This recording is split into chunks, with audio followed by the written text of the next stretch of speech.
Une génération habituée aux choses de Dieu et qui n'a plus aucun respect sur les choses de Dieu.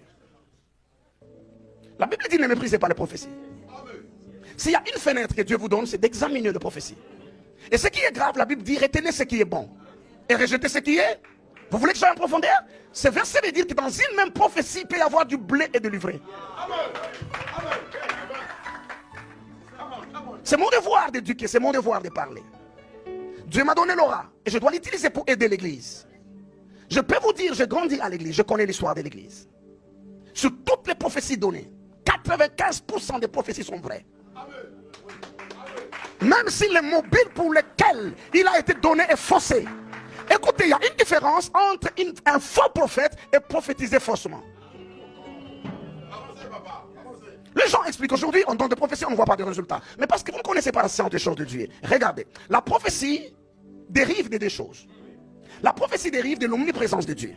Il y a trois attributs exclusifs de Dieu. Donc il n'y a que Dieu, il ne partage pas ça avec quiconque d'autre. Nous avons dit l'autre jour, non, que ton nom soit sanctifié. Dans ça, Dieu n'admet personne. Premièrement, il y a l'omniprésence, le fait d'être présent au même moment et partout. Et la présence de Dieu dégage l'inspiration. À cause de cette présence, si je me concentre sur n'importe qui ici, je vais dire des choses et des choses vérifiables et vraies. C'est de là où se dégage le parler en langue, l'interprétation des langues et le don de prophétie. Ça se dégage de l'omniprésence de Dieu. Mais nous avons également l'omniscience de Dieu. L'omniscience, c'est la capacité de connaître tout. Sans avoir rien appris, il connaît d'office. Dieu est omniscient. Et de l'omniscience de Dieu découle la révélation. Le don de révélation, c'est la parole de sagesse, la parole de connaissance et le discernement des esprits. Mais Dieu n'est pas seulement omniscient et omniprésent, Dieu est également omnipotent. Ça veut dire, la révélation peut être vraie, mais il n'y a pas de puissance suffisante pour l'accomplir. Qui entend ce que je dis? C'est pourquoi le don travaille dans la complémentarité. Si quelqu'un dans la rue te donne une prophétie, tu ne rejettes pas la prophétie. Tu peux prendre cette prophétie et venir auprès de ton pasteur. Et lui a peut-être des dons de l'omnipotence, c'est le don de foi, le don de guérison et l'opération de miracle. Ces dons-là découlent de l'omnipotence de Dieu.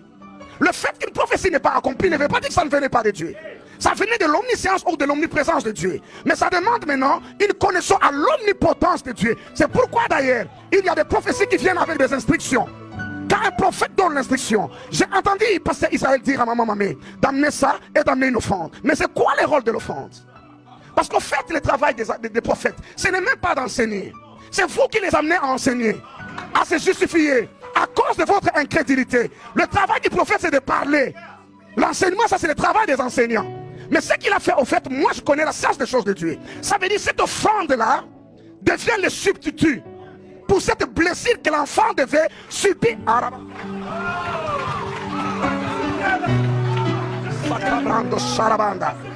Je prie Dieu, le Dieu dessus. Il y a une loi de substitution.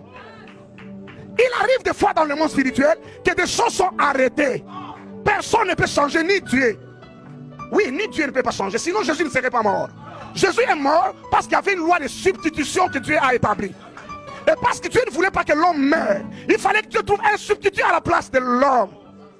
C'est Jésus qui le dit à Nicodème. Comme le serpent fut élevé, le serpent des reins dans le désert fut élevé, le fils de l'homme sera élevé. Quel était le rôle du serpent des reins? Il faisait office de substitution. Quand un vrai serpent est mort, au lieu de regarder à ta blessure, tu lèves le regard, tu regardes à l'autre serpent qui est déjà cloué. Et lui prend la place de celui qui vient de te mordre. Et ça devient sans effet. Ça veut dire, si quelqu'un te souhaite du mal, qu'il devienne ton substitut.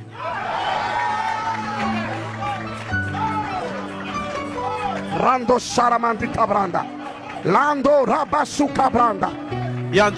C'est là où la Bible dit, celui qui creuse une fosse tombera.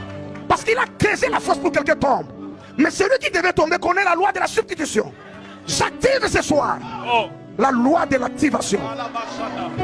Tout celui qui t'enverra des esprits mauvais pour détruire ta vie et ta carrière, que lui-même soit détruit.